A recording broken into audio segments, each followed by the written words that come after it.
కొంచెం ఫిలాసఫికల్ టోన్స్లో ఉంటాయి కవిత్వాలు ఎక్కువ భాగం.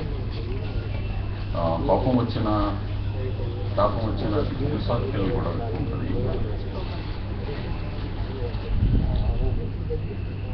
జైల్లో సముద్రం. సూర్యుని గడ్డంగా నుంచున్న ఆ మబ్బు తొనక పేరేమిటి? అర్థం కాని అనంత శూన్యం అంచు మీదకి ఆకారం లేని కుర్చీ ఒకటి లాక్కుని అర్థవంతమైన బ్రతుకు వెన్నెల చుక్కల్ని కప్పులో వంపి ఒక్కొక్క క్షణం పెదవుల కానించి విషాదాన్ని ఆరాధిస్తూ ఉంటానా? హొయలుగా పగలుగా కెరటాలుగా కాలం నా కాళ్ళను ముంచెత్తుతూ ఉంటుందా? ఎందుకో ఒక్కసారి ఏకాంతంలోకి నిజారణ్యాలు నడిచి వస్తాయి, నిర్జన ఆరణ్యాలు నడిచి వస్తాయి. నిగుడాంధకార గఫారాలు తెలుసుకుంటాయి.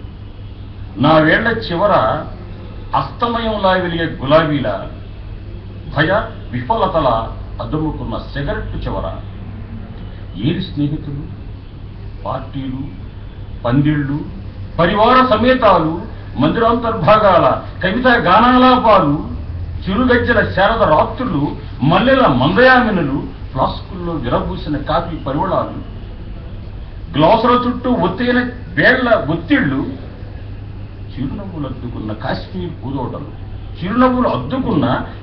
పూదోటలు, అధరాలు ఆక్రమించుకున్న సూర్యోదయాలు, మెడలపై వక్షోజాల ఉన్నతుల చటిల్లతల,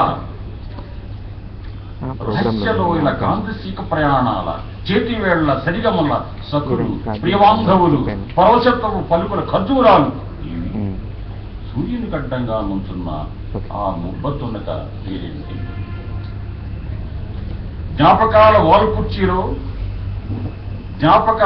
కుర్చీలో కుక్క నోటిలో బొమిక ముక్కలాగు చలిగాలి రాత్రి పొడలో ఇరుక్కుంటాను. గోడ మీద నిక్కి చూస్తూ టిక్కుమని ఈ పాతకాలం గడియారం నా పాపాలని క్షమించబోదు. ఎదురుగా నా నవరతం పరీక్షించే ఈ అద్దం నా ముఖంపై మొలిచే ముడతల్ని నాకే చూపి భయపెట్టడానికే కాబోలు వేచి ఉంది. నా తలలో మహేంద్రగారు శిథిలాల్ని త్రవ్వి బ్రహ్మజముడులా తెల్ల వెంట్రుకల చూపడానికి నిరీక్షిస్తున్నది. వికటాట్టహాసం చేస్తూ నన్ను నహుషుని చేయడానికి పోతున్నది. రూపాయి నోట్లో తలదూర్చి తన్నుకుంటున్న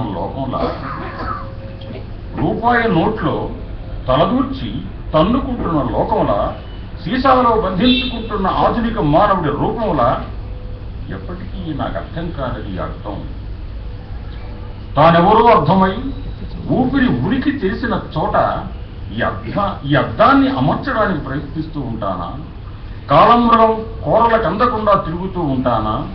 మేఘాల్లోని నా కన్నీళ్లను లెక్క పెడుతూ ఉంటానా? గోడకి కఠినంగా కొట్టబడిన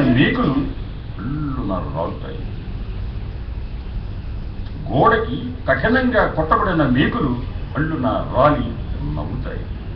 జీసస్ చేతిలో మొలిచిన మానవత్మల మందారాలు తడుక్కున మెరుస్తాయి. మెదడు ఆసుపత్రి కింద మారుతుంది. మూలుగులు తప్ప మరేమీ ప్రవహించని పర్వతాగ్రాన అద్దం కోసం స్థలాన్ని వెలుగుతూ ఉంటానా? మనసు మసీదులో అదృశ్య హస్తాలు ముగిస్తాయి. కేక పెగలని చోట కోరిక లాంటి శిశువు జన్మించి రక్తమాంసాల నదిలో ఊయలు ఊగుతుంది. మహిషం వేదం వల్లెవేస్తూ శతాబ్దాలను అమరిస్తుంది. విహ్వలుడనై ఊహల బండల మీద కూర్చుంటానా?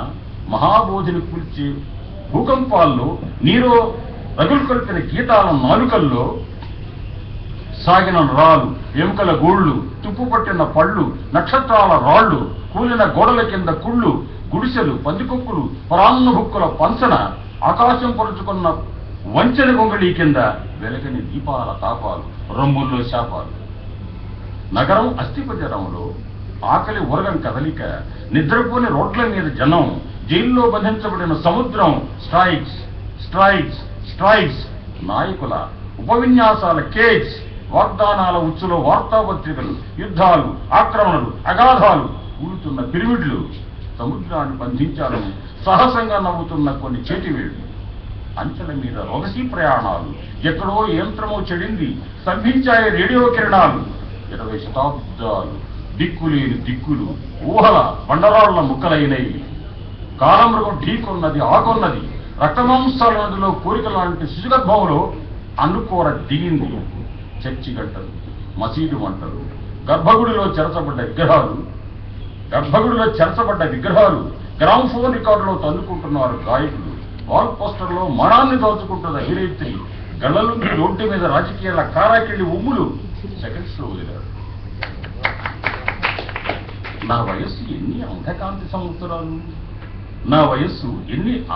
సంవత్సరాలు, ఏది అర్థం పరమార్థం, మానవత అసలు రూపు మసిపోకుండా చూపే భవితవ్యం, మనిషిని మనిషిగా ఈ కృత్రిమ దుస్తుల్ని విప్పేసి నగ్గరంగా నిశ్చలంగా సజీవంగా సాక్షాత్తు మానవుడిగా మట్టిలో పుట్టి మట్టిలో ఎదిగి కాలరాక్షసి కరాలకందని ఎట్టుకు ఎదిగే మానవతా నక్షత్రం నీకు నాకు నడుమ, నాకు ఈ నటనకి నడుమ, ప్రపంచ దేశాల ప్రళయ పరాచికాల నడుమ సత్యానికి సత్వానికి నడుమ నిలుచున్న ఆ ముఖతునికి పేరు ఇలా సాగుతూ ఉంటుంది. అది కాస్త చిన్నదిగా ఉండేది కూడా వచ్చి ఇస్తానండి కదా, అవునా కదా.